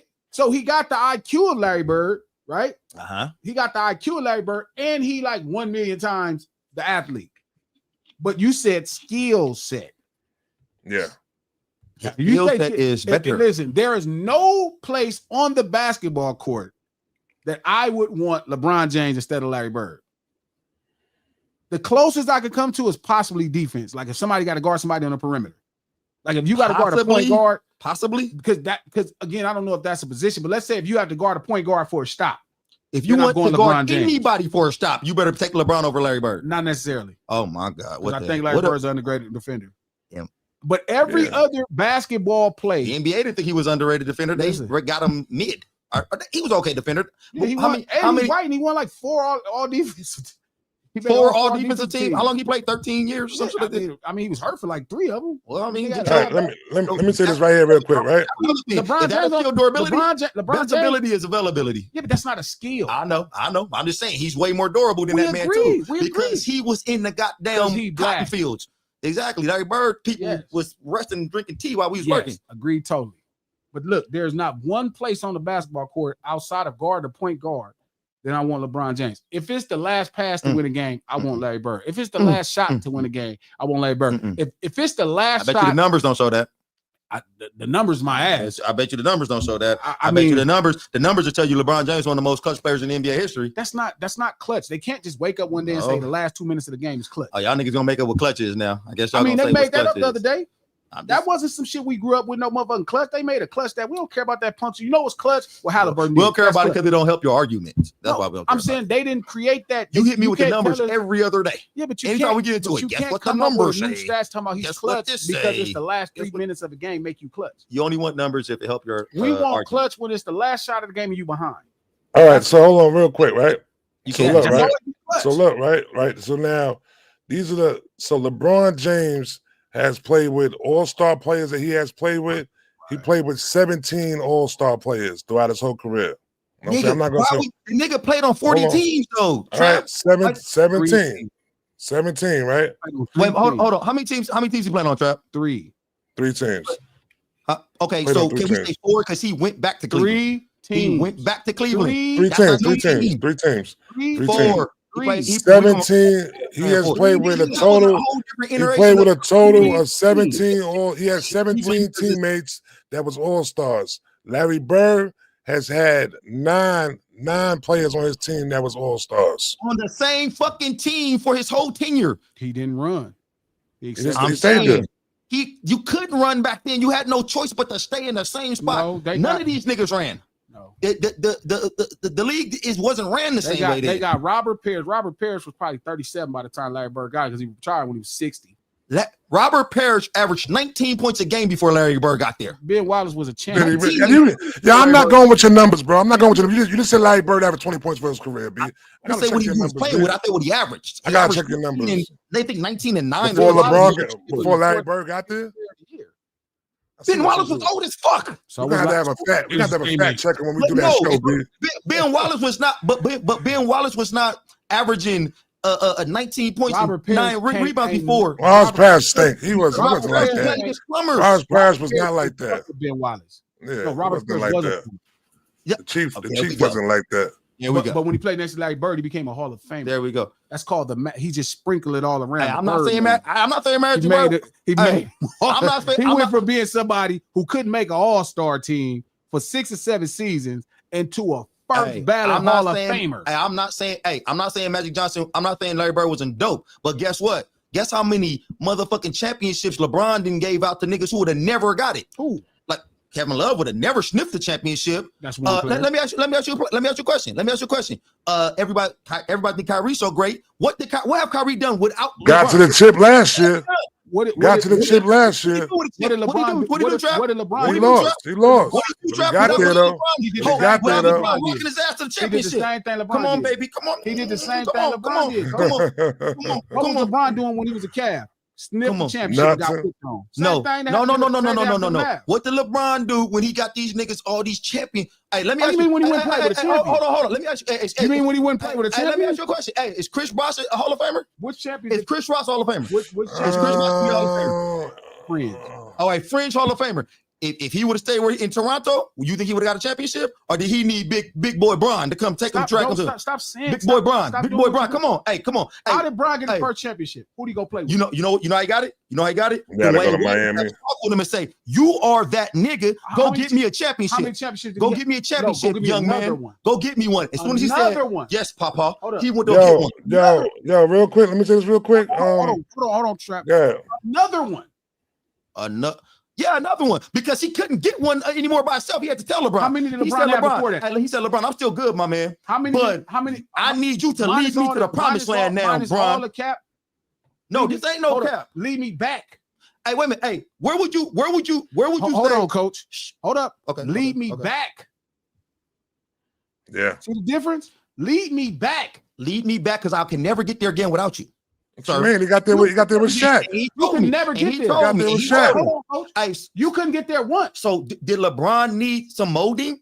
Because LeBron came into the league at 12 years old. So Kobe did too. He needed to grow up. But while that boy was a young Thundercat, he was taking bums straight to the finals. How many times he was taking trash? He was taking trash. Hey, what?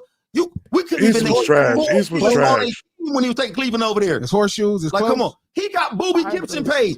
Hey, he got Boobie Gibson paid. He got Boobie Gibson to get with Monica. Sure. He was giving niggas lives. Sure. Like, what are we talking about? LeBron got so many bums paid. It's insane. Sure. Like, what is going on right now? He got all these I'm just telling you, he didn't championships. win the championship. He played with the champion. Come on, bro. Hey, let me ask you. Hey, what AD was doing before he got with Bron? What AD was doing before he got with Bron? Same thing Bron was doing. Nothing. No, Bron was winning. No, he wasn't. Bron was winning. Bron was winning before he got there. Champion. Bron was winning before he got there. Bron wasn't winning before he played with champions. No, Bron was winning. AD the champion? No. Kyrie the champion? I'm telling you. Now they are, because of Big Boy Bron. Because they played with a champion. Because of LBJ. Because of the Kane. Because they played with a champion. Come on, man. Let's stop this. So they just all following the same order. Let's stop this shit. Dwayne Wade. It's all Dwayne Wade tree, coach. If Bron, that's crazy. If Bron was lucky enough to get with Robert Parrish, Kevin McHale, he definitely would have won with them.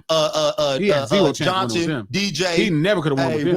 One of the. He never. Whenever we do this 7 for 7, DJ, one of your top point guards of all time. It's gonna be on this list. Mark my words, guys. It's gonna be on this list. He could have never won with those guys.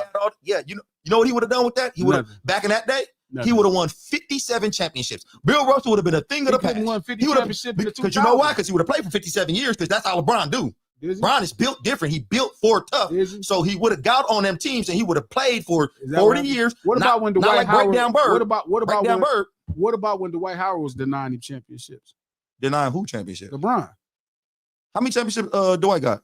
One. Who you get that with? Same person LeBron got it with. Yeah, he got that with Bron also, didn't he? Did he? Yeah. I guess LeBron said, because you were such a good competitor and you probably stopped me from getting to the championship a couple of times. Come get one with me now, brother. Glasses talking to LeBron fans is the equivalent of talking to Drake fans. They are delusional and hilarious. Who is this saying? Who said that? No, this is just a good point. No, that ain't a good point. It is. Look, coach, all we saying is we agree. Hold up, listen to what I'm saying. We agree that LeBron James is a greater small forward than Larry Bird as an NBA player. All right. What are we doing? But once you said skills, y'all ruined the conversation because Larry Bird is more skilled than LeBron James. And it's okay. That's no cry. That's not no thing. You act like we said something crazy. It is Larry Bird. Hey, it's crazy how much niggas hate on LeBron. A black man. Hold on. I want to do this real quick. Crazy how much y'all hate on this man with this beautiful black sister and that beautiful black family that he's taking care of. It's crazy. And all he do is talk on black politics. It's crazy how y'all hate on that man. Going back, how we hate him? We just said he's a better it's crazy. Small forward, doing everything that Kanye West should do. It's crazy how y'all hate on him. How are we hating if we agree? Y'all niggas coming out with weird ass names like LeBron sexuals. You got to be gay to mess like LeBron. Like, no, you're gay for Bron. No, and it's crazy. It just means you're gay for Bron.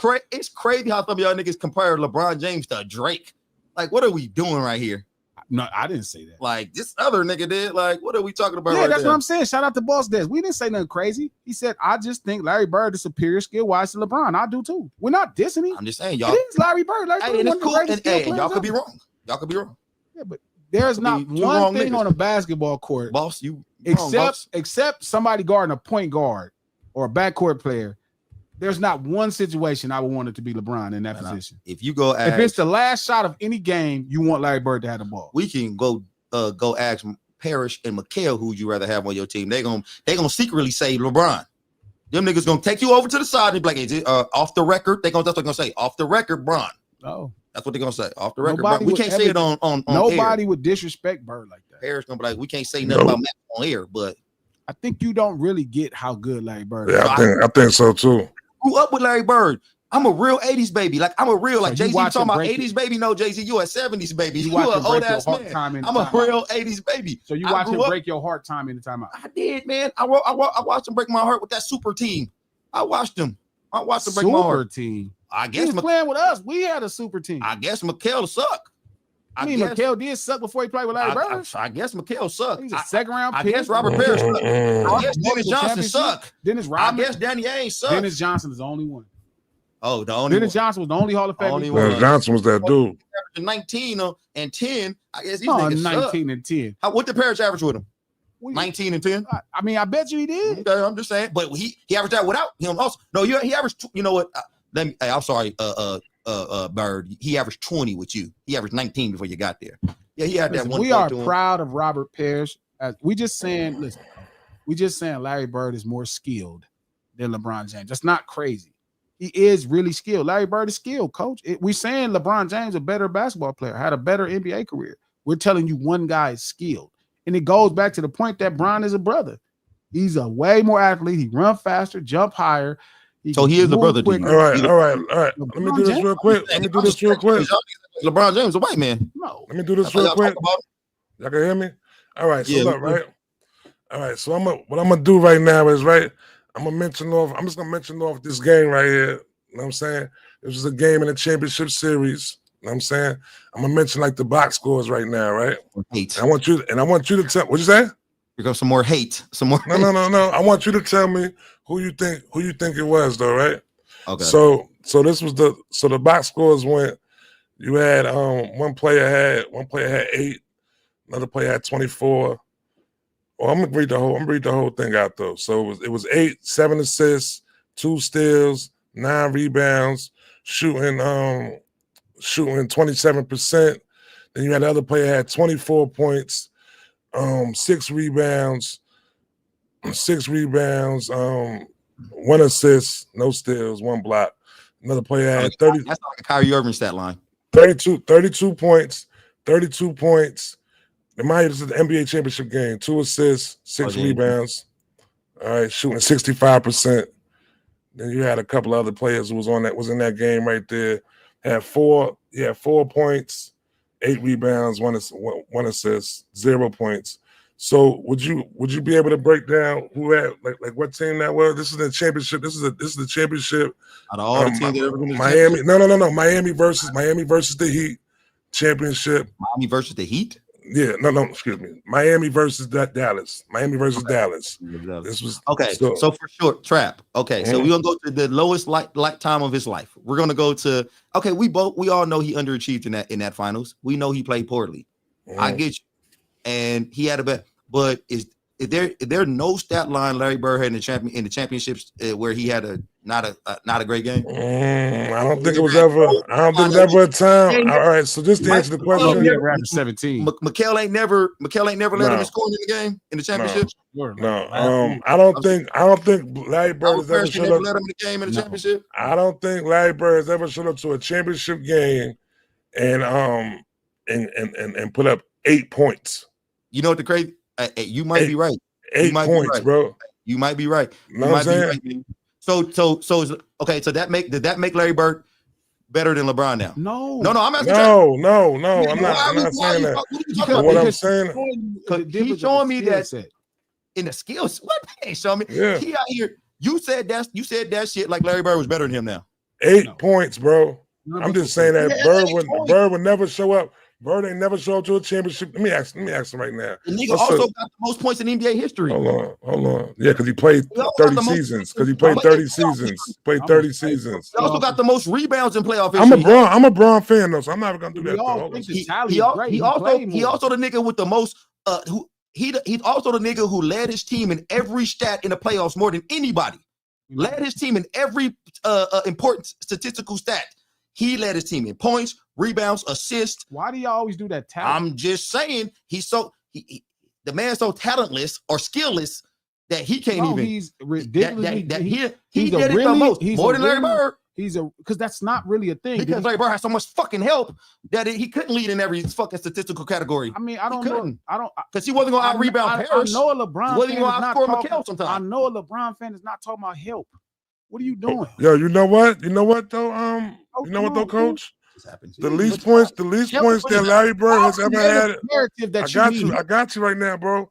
The least points that Larry Bird has ever had in an NBA Finals game was on May 5th, 1981. Against the Houston Rockets, he had 8 points also. 8 points, 13 rebounds, 5 assists. Who led the team in scoring that day? Let me see. In 1981, second year in the NBA. Hold on. I'll tell you right now. Second year in the NBA. Yeah, that's crazy. The second year in the NBA, he was in the finals. Who was on the team? It wasn't no motherfucking, it wasn't no Danny Ainge, wasn't no Robbie, wasn't none of that shit. Kevin McHale hadn't even made it. Kevin McHale was still coming off the bench, coach for 2 of their championships. So was he on the team though? I don't even know. How many points was he averaging? I know Robert Parrish. When did Robert Parrish get there? 81, I think, right? Yeah, Robert Parrish got there. Okay, so he was right there too. Like y'all like this nigga out here doing Robert Parrish had to turn over the ranks. Like, come on, young fella, you got to get us to the championship. He didn't win one championship. Or how many championships Bird got? They both got 3. Who they both? Robert Parrish and Larry No, Robert Bird. Parrish got 4. No, yeah. I mean, Robert Parrish got 4. They won some other time. Yeah, he did. Because he won without before. Bird. He won with the Bulls. Robert Parrish won with the Bulls. Oh yeah, he did, sure. Yeah, so I don't quite know what that means. I'm just saying he won. He kept winning championships. My man Larry Bird. As soon as Parrish left, Massa, you gone book. I can't win without you. But he like Magic without Kareem. He couldn't. Like, oh man. You don't think that's ridiculous? Big buck, you gone. You don't think that's why he couldn't get another one without Parrish? He didn't play his last 2 years, coach. He had a bad back. Okay, well he's a bitch. Like, I'm sorry. You know what? Y'all got Larry Bird's not a bitch. I'm sorry. He's not a bitch. They making me emotional. I'm trying to see who LeBron fans are like Drake fans. They are. No, definitely for sure. I'm a LeBron fan, but I'm not. I don't think I'm like a Drake. There's so much LeBron hate out there. Crazy. Because we all agree that LeBron is one of the 5 greatest NBA players in the history of basketball. We all think he's the greatest. The greatest two players. I mean, whatever you do, whatever you feel like you want to put him behind and say he's 2 players, because it's obviously one. Yo, hold on, bro. Hold on, bro. He had 8 points. Hold on 1 second. He had 8 points, bro. He might have been the only person. Person on the team had 19, 17, 11, 10, 12, 11. It's a series. What the hell? They have 6 other players on the team that had double digits that time. Because niggas was averaging 12 points a game then. And then on top of that, you just named 4 or 5 players who had more points than him. But that wasn't happening in 2010, 11. Some niggas had 20s and 30s in that series. I'm just saying he had a bad. But that's not the point. Look, we think LeBron They won the game too. They won the game too. 94-71. We think. Yeah, and that told you how good his team was, Trap. Yeah, they had a bunch. Because with Bron score 8, they can't win because Bron is that nigga. Is he? Or he just didn't help Dwayne Wade at that time? Yeah, Dwayne tried to carry them there. Crazy in that game, and that's he went crazy that series. I think like he was like, we both can't shine. He went crazy. I gotta only shine by myself. He went crazy that series. You see what happened? They couldn't win it. They couldn't win it. Shout out to DT, coach interviewing for Clutch right now. Clutch, fuck with your boy. Let me ask you this though. So coach, you're a Lakers fan, correct? No, you're a LeBron fan. You listen to LeBron. You go with LeBron. You go with LeBron. Go. I be having to tell G. He's not a Laker fan. I grew up in Inglewood. He is not a Laker fan. They've never been. I am a real Laker fan. It's not the Los Angeles Lakers, the Inglewood Lakers. It's never been that. It's the Inglewood Lakers, and I'm a real Laker fan. I'm a real Laker fan. I'm a real Laker fan. The rest of these niggas is fake. If you don't fuck with LeBron, you ain't no Laker fan. He a Laker. We actually okay with him. So you a Laker fan or you just a LeBron fan? You go with LeBron. I'm a LeBron fan, but I'm a Laker fan. I love LeBron. Don't get me wrong, but nigga, I grew up watching the Lakers on that antenna, that box TV. Niggas hitting the side. Nigga, I live right around the corner from the Lakers. Nigga, I'm a real Laker fan. That was a long time ago. I'm saying, nigga, I'm a Byron Scott. You've been traveling. Byron Scott. I'm a Cooper. I'm a James Worthy. I'm a real Laker fan. Let me ask you this, right? Take off that for a second, all right? So, and it's your boy too. Who Who's my favorite Shout player of out all to time? Killer Kev, dog. Okay, You asking me who's my favorite player of Yeah. all time? LeBron James. No, probably now. Probably LeBron James right now. Probably LeBron James all He's right not now. a Laker, But I also like Steph. I always, my favorite players of all time is very eclectic, man. I like Kevin Johnson, bitch ass. He is a bitch because he didn't sign my autograph.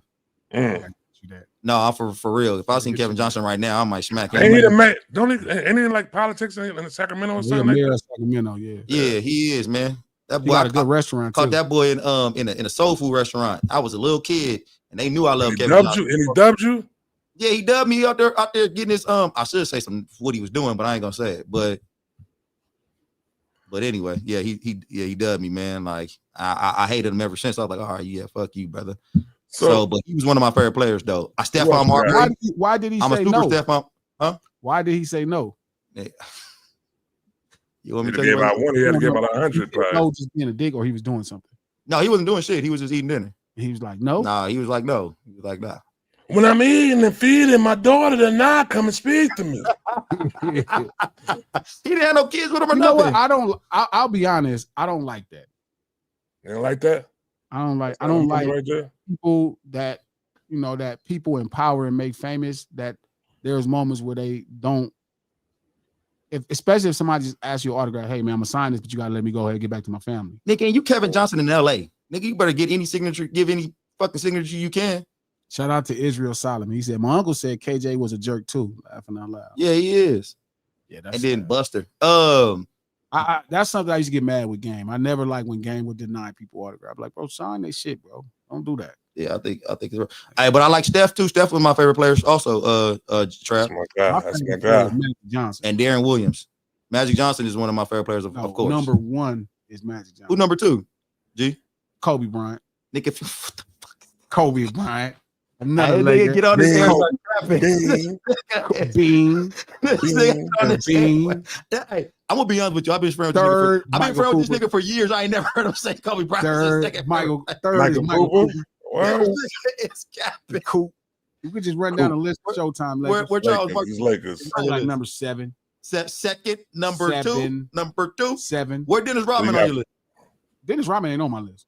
Oh, damn. Dennis Rodman not one of my favorite players. But Charles is number 2. He's keep it crap. Keep it a buck. 7. Keep it up. I used to like Charles when I was younger, but he's like number 7. Nigga love some Charles. Now Kobe is number 2. Now Kobe number all 2. Lakers. Oh my God, this nigga is capping y'all. This nigga's capping crazy. I ain't never heard this nigga talk about Kobe in my life. I love Kobe. This is the first time I ever heard him play Kobe. Laker. Yeah, I know. He's super Laker fan now, but I always am a Laker fan. We talk. This nigga talk about Magic. He for sure telling the truth about Magic. But right after Magic, here come the round mound of rebound. But that's my point. Even though I like Dennis Rodman particularly, he's not one of my favorite. He's not one of my favorite players. That's like if I talk about Lil Wayne as a rapper. Lil Wayne is one of the greatest rappers I ever heard, but he wouldn't be in my favorite rappers. You don't like Lil Wayne more than you like Charles Barkley? They about the same place. I don't know, because Lil Wayne is my 4th favorite Cash Money artist. 4th or 5th. I told y'all this. Yeah, I know. That's why you don't. That Charles Barkley is way higher on your list of basketball players than he is on your rap list. Nah, nigga, Baby is high on your rap list. Rap list. No. Stunner Man would be number 4 on my Cash Money list. Okay, but I'm talking about your rap list though. Oh, if you say this is my favorite rap, so your favorite rapper is Scarface, right? Face. I don't do it like that. It's gonna be somewhere Dog, Face, Jay, Kanye, Ross. I never try to rank them. And you can go down the list of 20 before you get to Baby and Wayne under Baby. It wouldn't even be 20. Stunner Man probably would be.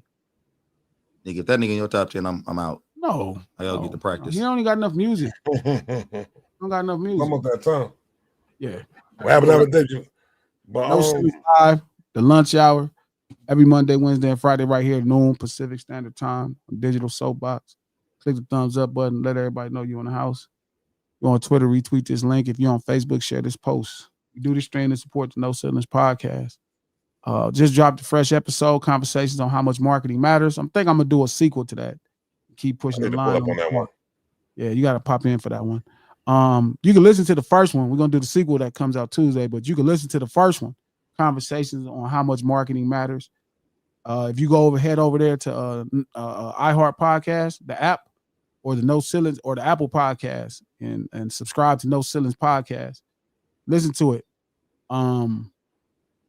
iHeart Podcast, Apple Podcasts, anywhere you get your podcast from. The No Ceilings Podcast, executive produced by Charlemagne the God, the Black Effect Podcast Network, and iHeart. G, before you get up out of here, you got anything coming up? June, can we get some pre-orders? Not just Monday. Monday we go live. Monday we start talking about it. What you doing tomorrow? What you doing tomorrow? Oh, tomorrow I got to go to this. Oh, you know what? Good point. I got to, if you ain't doing nothing, if you in LA, come have lunch. We doing like a cool little BET lunch at a little spot. Hold on. Let me see where it's at. It's on my page. It's at a place called Eugene's. Eugene's in LA. It's hold on, let me see where it's at.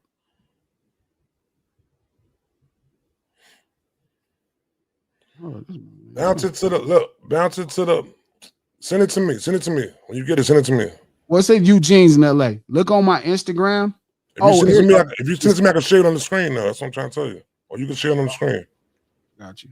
So I can see it. Okay. Trap. Just go to the tag part of it. Yeah. But this place specifically is on 5025 West Pico Boulevard. Let me see where that's at.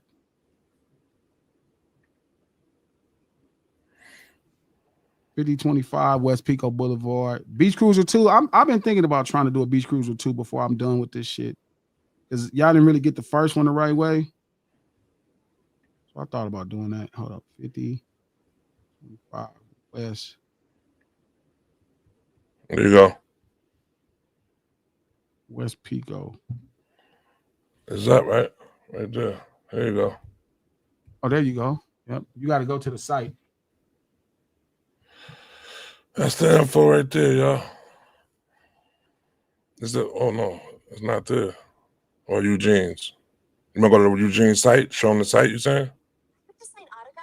Huh? Show them the whole video. Hey, you know the way. Since you put your number in my phone and press save. Yeah. Coming up. That's funny. It came up. It's still up. You want to keep it up? It ain't. It ain't coming up. Oh no. Go to the. Yeah. There you go. No, there you go. I got it. Yeah.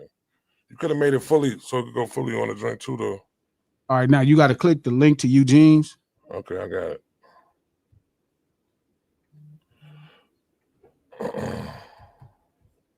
Right there, Eugene's right there. Where's Eugene's at? It's at 5025 West Pico Boulevard. Yeah. It's on West Pico. It's off of Pico and La Brea. It's actually right off of Mansfield, actually. Yeah, I pull up on them if y'all out there in LA, man. We'll pull up in, man. If you around the way, you know what I mean? Come jump out, come eat some lunch. About 1 o'clock or something, we're gonna go eat, chill out, music and all that old fly shit. Come hang out for an hour or two, show peoples, and we're gonna get up out of here. Yeah. Lot of niggas in the comments taking the Pacers. I'm going with the Pacers too. Somebody trying to run some bets around here. What's happening, Don? I'm going with the Pacers. Who you got? And Killer Kev, what y'all trying to bet? I got Pacers. I got OKC in 6. What's that? Let's do it, Coach. Yo, give Coach my number too. Glasses. Okay. Coach my number. All right. Y'all doing a burrito? Set up a group chat. Yeah, we can do a burrito. I'll be out there. I'll be at the end of the month. Hey, don't be like Traz and leave me hanging. Nah. Start a group chat up though. Much love. I'm gonna put y'all together. We up out of here. See y'all Monday, man. All right, easy table. You know, if y'all want to come back and go to ADHD, we open that back right now again. Pull up. That part.